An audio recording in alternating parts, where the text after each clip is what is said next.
সাংস্কৃতিক ব্যক্তিত্ব আলী যাকেরকে নিয়ে আরো বিস্তারিত জানাতে রাজধানী ধানমন্ডি থেকে এবারে আমাদের সাথে যোগ দিয়েছেন বরেণ্য নাট্য ব্যক্তিত্ব রামেন্দু মজুমদার। জনাব রামেন্দু মজুমদার, আপনাকে স্বাগত জানাচ্ছি আমাদের সংবাদে। আজকের দিনটা এবং আজকের সকালটা আসলে এমন একটি খবর দিয়ে শুরু হয়েছে বাংলাদেশের সাংস্কৃতিক অঙ্গনে তথা বাংলাদেশিদের জন্য একটি প্রচণ্ড শোকের একটি দিন, এবং আপনি তার অত্যন্ত কাছের মানুষ, আমরা জানি, শুধু সহকর্মী হিসাবে নয়, আপনার জন্য এটি নিশ্চয়ই আরও কষ্টের। আমি আপনার কাছে শুরুতেই জানতে চাইবো যে খবরটি শোনার পর আপনার আসলে কি মনে হয়েছে আলী যাকেরকে নিয়ে, শুরুতে একটু জানতে চাই। আসলে আমরা এই দুঃসংবাদের জন্য একটা মানসিক প্রস্তুতি ছিল, কিন্তু তবু যখন সত্যি সত্যি শুনলাম যে আজ ভোরে তিনি চলে গেছেন, তখন বাকরুদ্ধ হয়ে গেছি। এবং আজকে যখন আলী যাকের এবং তার 7 সহযোদ্ধা প্রতিষ্ঠিত মুক্তিযুদ্ধ জাদুঘরে তাকে শেষ শ্রদ্ধা জানানো হলো, রাষ্ট্রীয় সম্মান জানানো হলো, তখন বিয়োগালের করুণ সুর আমাদের হৃদয়কে বিদীর্ণ করে দিয়েছে।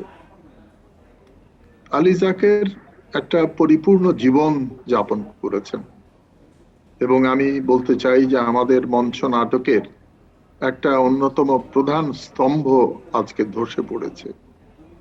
যাকের যেখানে হাত দিয়েছেন সেখানেই সফল হয়েছেন। একদিকে যেমন তার পেশাগত জীবনে তিনি তার যে প্রতিষ্ঠিত প্রতিষ্ঠান তাকে একেবারে শীর্ষে নিয়ে গেছেন, অন্যদিকে তার সৃষ্ট যে নাগরিক নাট্য সম্প্রদায় সেটিও একেবারে প্রথম সারির নাট্য দলে পরিণত হয়েছে। মঞ্চে তার কিছু কিছু নাটক আছে যেগুলো আমরা কোনোদিন ভুলতে পারবো না, যেমন গ্যালিলিও, দেওয়ান গাজীর কিসসা, ম্যাকবেথ, নুরুল দিনের সারা জীবন। এইসব নাটকে প্রধান চরিত্রে তিনি অভিনয় করেছিলেন। আমাদের বিবেচনায় এ ধরনের চরিত্রের জন্য আর কাউকে আমরা ভাবতে পারি না। তার যেমন শালপ্রাংশু দেহ, তেমনি তার উজ্জ্বল উপস্থিতি মঞ্চকে একবারে আলোকিত করে ফেলত। তিনি লেখালেখি করেছেন, নাটক নির্দেশনা দিয়েছেন। আর আমাদের একটা স্বপ্ন ছিল, আমরা থিয়েটার থেকে একটা নাটক করব 2 চরিত্রের। এ আর গার্নির একটা লাভ লেটার্স এর বাংলা রূপান্তর করে দিয়েছিলেন আব্দুল সেলিম। আমরা প্রস্তাব করেছিলাম যে সেই নাটকে 2টি চরিত্রের মধ্যে একজন পুরুষ একজন নারী। নারী চরিত্রটি করবেন ফেরদৌসী মজুমদার, আর পুরুষ চরিত্রের জন্য আমরা আলী যাকেরকে অনুরোধ করি। তিনি অত্যন্ত আনন্দের সঙ্গে সেটা রাজি হয়েছিলেন, এবং তার বাড়িতে নাটকটি পড়া হলো, একটা মহড়ারও তারিখ নির্ধারিত হলো, কিন্তু হঠাৎ করে তার শরীর আবার খারাপ হয়ে গেল। তা আমরা অপেক্ষা করলাম, সে প্রায় 2-2.5 বছর আগের কথা। এই কয়েকদিন আগে আমি তাকে বললাম, আমরা পরস্পরকে বস সম্বোধন করতাম, বললাম যে বস, আমরা নাটকটি কি আবার শুরু করার উদ্যোগ নিতে পারি? আমরা শুরু করি, আপনার যখন শরীর ভালো হবে আপনি এসে যোগ দেবেন। বল, নিশ্চয়ই, আপনারা শুরু করেন, আই উইল জয়েন ইউ। সেই জয়েন করা আর হলো না। তবে যাকেরকে আমরা মনে রাখবো কেবলমাত্র একজন শক্তিশালী অভিনেতা হিসেবে নয়, একজন সংস্কৃতিমান মানুষ হিসেবে, যিনি মুক্তিযুদ্ধ, বঙ্গবন্ধু এসব ব্যাপারে কোনোদিন কোনো রকম আপোষ করেননি। এই যে গণ আদালতে জাহানারা ইমাম, শহীদ জননী জাহানারা ইমামের নেতৃত্বে যে গণ আদালত তৈরি হয়েছিল, সেখানে যে 28 জন বুদ্ধিজীবীর বিরুদ্ধে তদানীন্তন সরকার রাষ্ট্রদ্রোহ মামলা করেছিল, তার মধ্যে যাকের অন্যতম ছিলেন। জনাব রামেন্দু মজুমদার, আলী যাকেরের যে কাজ, সেটা হোক মঞ্চে বা টিভিতে, দর্শক হিসাবে কিন্তু সবাই সেই কাজটা দেখেছে, কিন্তু ব্যক্তি আলী যাকের কেমন ছিলেন, তার সঙ্গে আপনার কিছু স্মৃতি যদি আমাদের সাথে আজ শেয়ার করতেন। যাকের মানুষ হিসেবে অত্যন্ত দিলখোলা এবং সরল ছিল, এবং তার এই মনের মানুষের মধ্যে একটা শিশু সুলভ সারল্য ছিল তার। আমার মনে আছে একবার ও আর আমরা মিলে সবাই নোয়াখালীর চৌমনিতে গেছি একটি কলেজের অনুষ্ঠানে। সেখানে আমরা যেখানে থেকেছি অধ্যক্ষের বাংলো, তার সামনে একটি পুকুর ছিল। সকালবেলা আমি বললাম যে চলুন আমরা সাঁতার কাটি। ব্যাস, আমি জাকের নেমে পড়লাম সাঁতার দিতে। এবং জাকেরের সঙ্গে বিদেশ ভ্রমণের অভিজ্ঞতা অনেক সুখকর। আমরা আইটিআই কংগ্রেসে এথেন্সে গিয়েছিলাম। সেখানে মনে পড়ে এথেন্সের যে কি চমৎকার তার সঙ্গ, তাদের মিলে, তাদের যে ঔদার্য। জাকেরের হচ্ছে যে অত্যন্ত উদার মনা ছিল। যেমন একটা ঘটনার কথা বলি, যে আমি একবার এক যাত্রা দলের এক নারী সংগঠকের জন্য জামিনদার হয়ে ব্যাংক থেকে 3 লাখ টাকা তাকে লোন দেওয়া হয়েছিল, কিন্তু তিনি আর সেই লোনটা শোধ করেননি। যার ফলে পুরো দায়টা আমার উপর এসে পড়ে এবং আদালত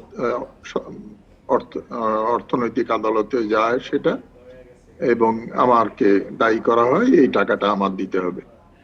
তা আমি জাকেরকে একদিন বলছিলাম যে জাকের, এই প্রতি মাসে কিস্তিতে কিস্তিতে এই টাকা আমাকে দিতে হচ্ছে।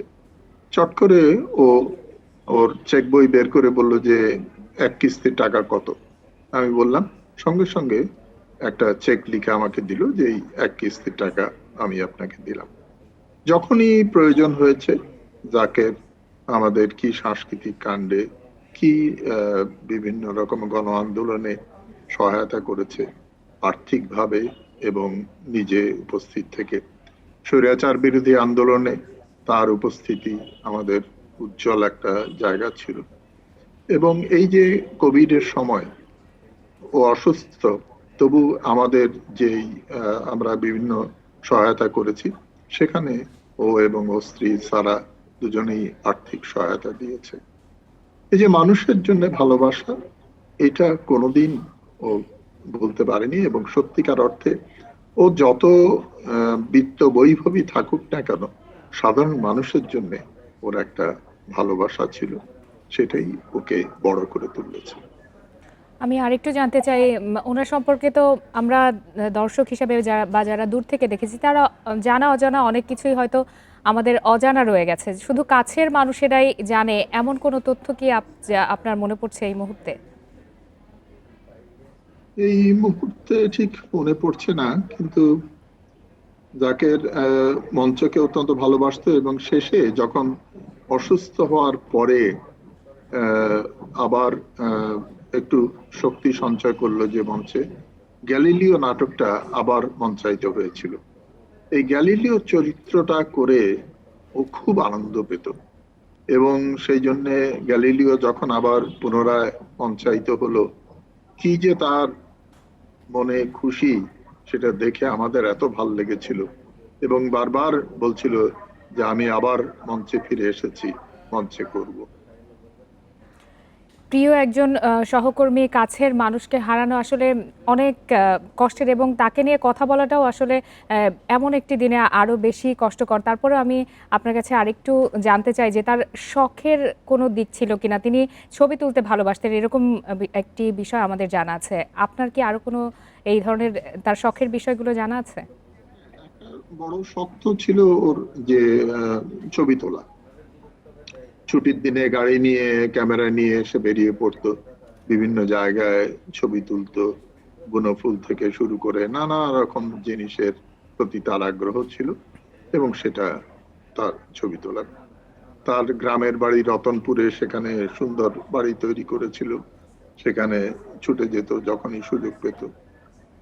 এবং এই যে প্রকৃতির প্রতি প্রেম, ঐতিহ্যের বিভিন্ন রকম ঐতিহাসিক স্থাপনার ছবি তুলতো যেখানে, এই একটা বড় ভালোবাসার জায়গা ছিল। আর এমনিতে তো সঙ্গীতের প্রতি একটা সহজাত টান ছিল, গান শুনতে, ছায়ানটের সঙ্গে খুবই যুক্ত ছিল। এবং সবকিছু মিলিয়ে একজন পরিপূর্ণ আদর্শবান বাঙালি ছিল, যিনি বাঙালি সংস্কৃতিতে অবগাহন করে তিনি একজন বড় মানুষ হয়ে উঠেছিলেন। রামেন্দু মজুমদার, আপনাকে অসংখ্য ধন্যবাদ আমাদের সাথে যোগ দেওয়ার জন্য। ভালো থাকবেন আপনি।